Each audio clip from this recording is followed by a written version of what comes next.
Paz de Jesus, mais uma vez, aqui é o canal A Nossa Pátria é o Céu.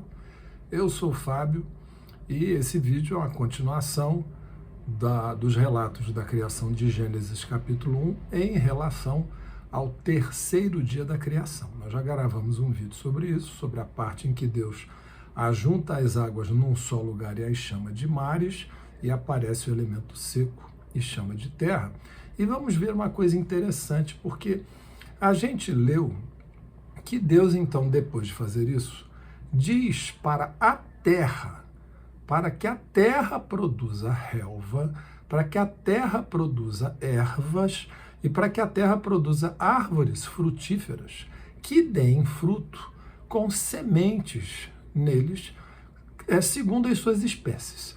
Agora, olha só que interessante, depois que Deus dá essa ordem para a terra, está escrito lá no Gênesis 1, nessa parte do terceiro dia. E assim se fez.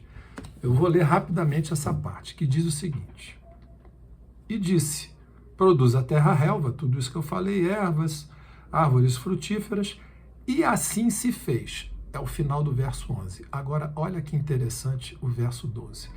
A terra, pois, produziu relva, ervas que davam semente segundo a sua espécie, e árvores que davam fruto, cuja semente estava nele conforme a sua espécie. E viu Deus que isso era bom, houve tarde e manhã o terceiro dia. O que é muito interessante nesse relato e nesse acontecimento? A gente já tinha visto no vídeo anterior que há algo de muito, notável, brilhante e curioso em relação ao fato de que Deus ajuntou as águas num só lugar e a chamou de mares, e apareceu o elemento seco que Deus chamou de terra, porque isto é um quadro, uma imagem que é muito similar, ou que remete com muita tranquilidade, sem nenhum tipo de conflito ou contradição ou dificuldade, à teoria geográfica, geológica, de que na formação da Terra lá, nos seus tempos iniciais, havia uma única grande massa oceânica foi chamada de Pantalassa, que significa o mar todo em grego, e que havia um único grande, gigantesco continente, que era, na verdade, a união de todos os continentes que nós temos hoje, de partes, inclusive de países que hoje fazem parte de um continente específico, mas que estavam em outro lugar, como é o caso da Índia, e de várias ilhas também, que estavam tudo isso estava unido numa grande massa chamada Pangeia, que significa, também pegando o grego, pan é todo, e geia é o mesmo gel de terra, que significa a terra toda. A gente já tinha visto que esse relato, essa narrativa, essa informação, essa descrição que está aqui no Gênesis, remete com muita lembrança e facilidade a esse acontecimento, mas agora olha que interessante, que coisa belíssima.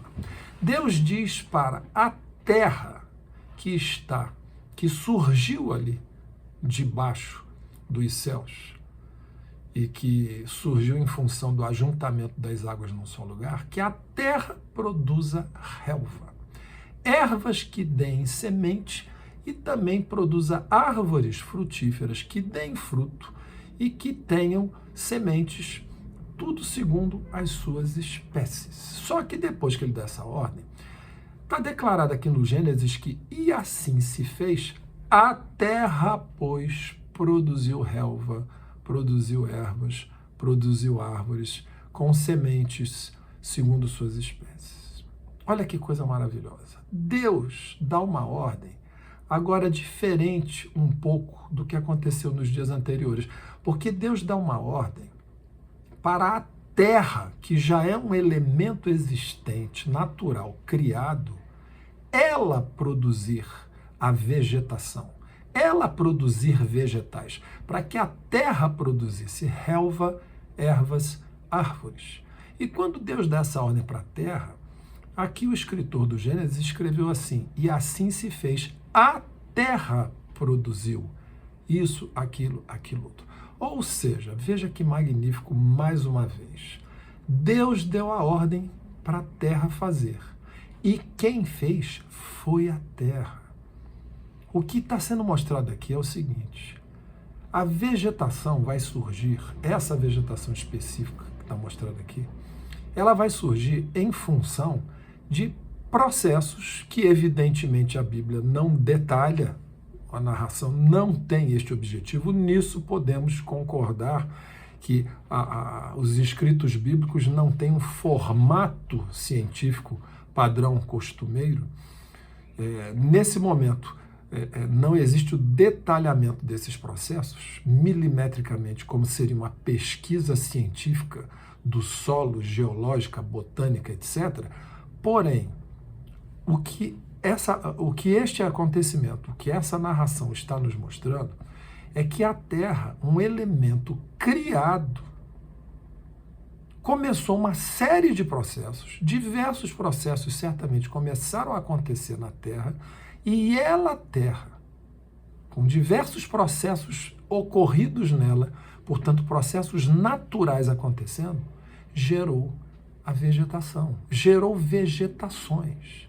O que eu estou querendo dizer com isso? Eu estou querendo mostrar, mais uma vez, como é que a Bíblia é muito mais precisa em relação à verdade e muito mais realisticamente científica do que muitas vezes se fala por aí, inclusive, como eu já disse mais uma vez, entre nós cristãos na própria igreja.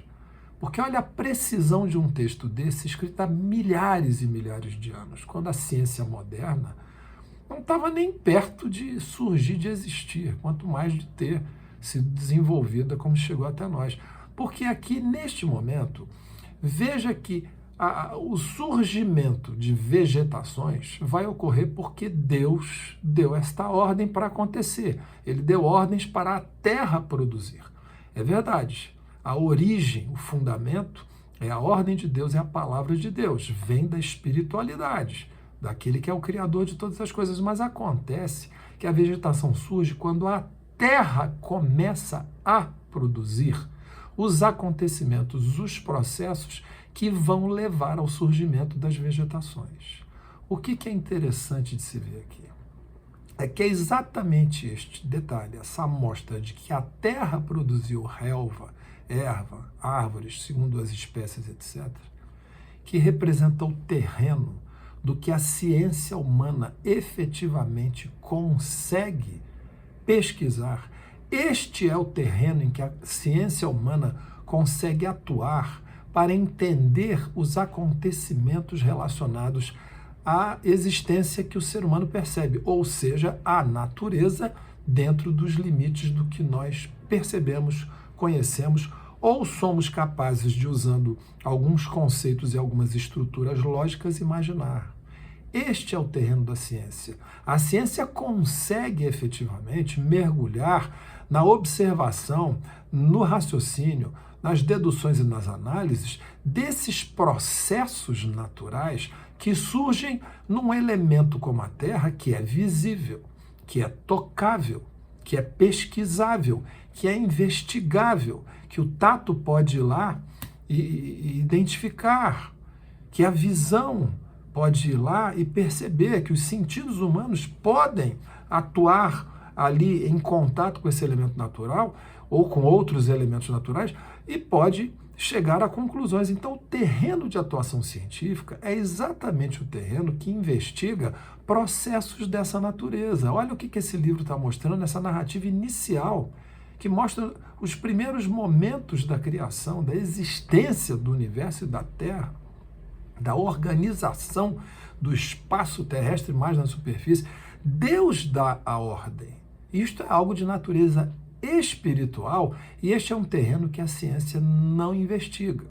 Eu não vou nem dizer e nem entrar no mérito nesse vídeo de o quanto a ciência deveria investigar ou o quanto ela poderia. Não vou entrar nesse mérito agora, se Deus permitir.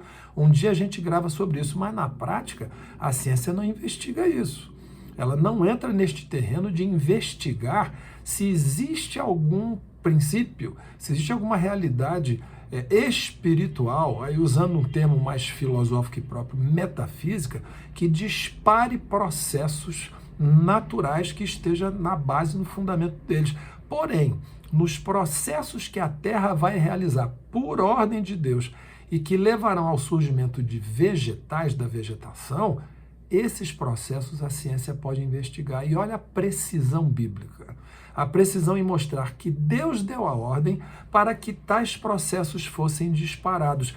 E elementos fundamentais da existência, da forma da Terra, da constituição da Terra, integrantes do planeta, surgiram a partir desses processos que vão se desenvolver na Terra, conforme o próprio relato do Gênesis está dizendo. A Terra, então, produziu relva, ervas, árvores, ou seja, diversos processos naturais, ocorrentes num elemento natural à Terra, entraram em funcionamento para produzir mais natureza. Isto é a própria Bíblia mostrando como é que a natureza vai gerando natureza também.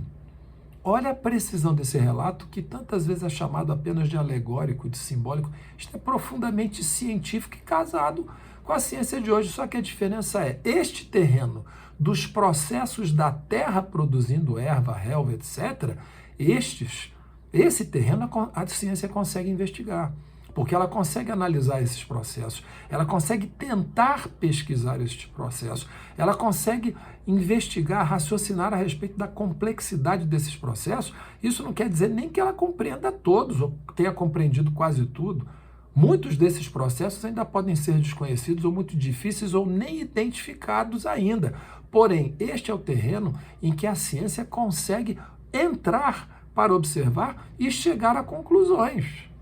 Agora, mesmo que a ciência consiga decifrar e encadear diversos processos naturais que vão mostrando como é que natureza surge a partir de outros processos naturais, não significa dizer que porque ela é capaz de decifrar isso e até ir descobrindo mais coisas com o tempo, que ela tenha chegado a uma conclusão que de fato embasa a afirmação de que Deus não tem nada a ver com isso, de que Deus não tem nada a ver com o universo, de que Deus não tem nada a ver com a existência, com a criação, que a Terra, inclusive, e o universo não são criação de nada, e que a ciência comprova que simplesmente tudo é natural. Não, isso não é verdade.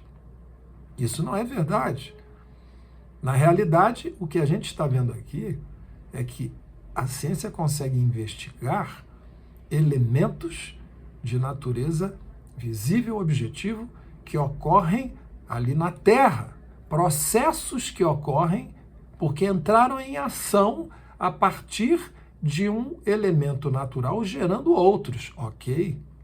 A ciência pode entender, pode tentar entender esse tipo de ambiente.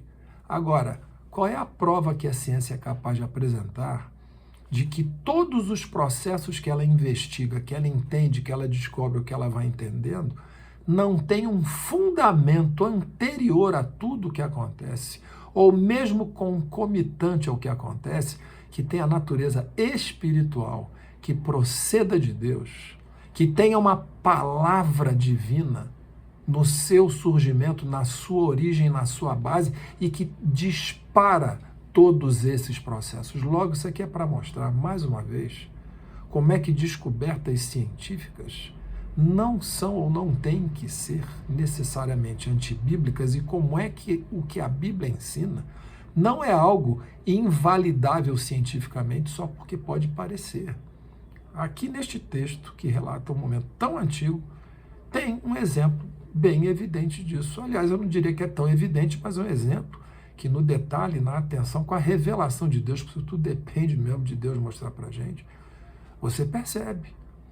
A ciência atua, e ela pode atuar nesse terreno, e isso até é um ensino bíblico que eu posso extrair da Bíblia.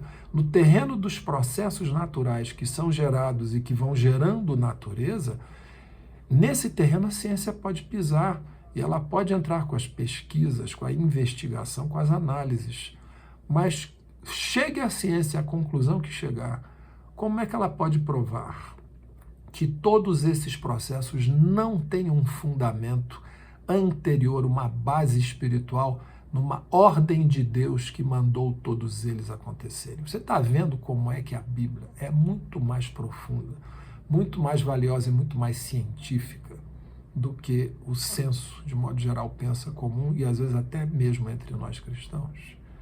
Que Deus te abençoe. Faremos outro vídeo, se Deus quiser, ainda sobre esse dia, se assim Deus permitir. E até breve, como sempre a gente pede, dê aí o seu gostei, comente, partilhe esse vídeo, chame mais gente, participe sempre, ative o sininho e Deus te abençoe e fique com Jesus.